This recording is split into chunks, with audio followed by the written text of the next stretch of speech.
Hello and welcome to Letters from a Father to His Daughter. These letters were written by Jawaharlal Nehru to his daughter Indira from the confines of prison. I am your host Giribala Joshi.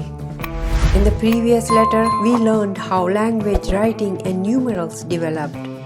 In today's letter, Nehru underscores that learning the history of ordinary people can deepen our understanding of society. Letter 24.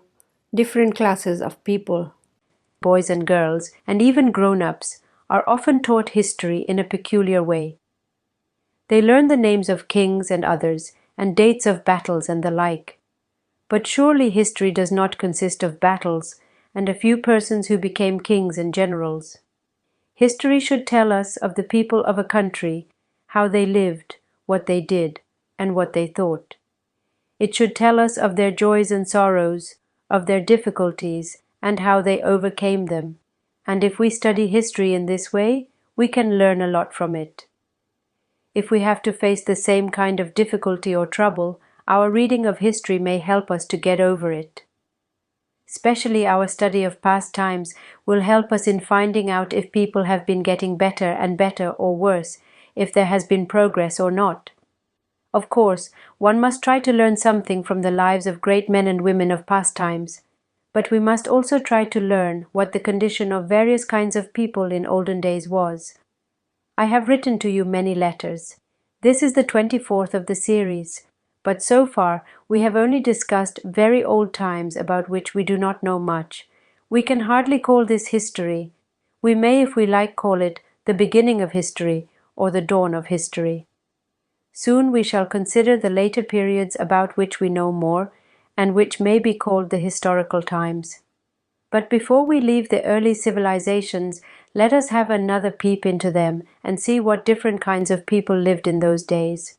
We have already seen how in the early tribes people started doing different kinds of work. There was division of work or labor. We have also seen how the leader of the tribe, the patriarch, separated his family from the others, and only did the managing part of the work. He became a higher kind of person, or we may say that this family belonged to a different class from the other people. Thus we find two classes of people, one doing the managing and ordering, and the other doing the actual work. And of course the class doing the managing part had much more power, and they used this to take as many things as possible. They became richer as they took more and more from the others who worked.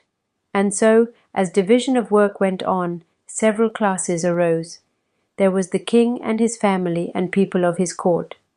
They did the work of managing the country and fighting for it. They usually did no other work. Then there were the priests in the temples and all other people attached to the temples. They were very important persons in those days, and we will consider their work again. Thirdly, there were the merchants. These were the traders who carried the goods of one country to another, who bought and sold, and opened shops. Fourthly, there were the artisans, that is the people who made all kinds of things, who spun yarn and wove cloth, who made pottery and brass goods, and articles of gold and ivory, and many other things. Most of these people lived in or near towns, but there were many in the villages also. Lastly, there were the peasants and labourers who worked in the fields and in the cities. This was of course the largest class. All the other classes tried to get something out of them. End of letter 24. In the next letter, Nehru discusses how kings and temples and priests exploited the poor. Thank you for watching. I am Giribala Joshi. Please like my videos so that together we can spread factual historical information among more people.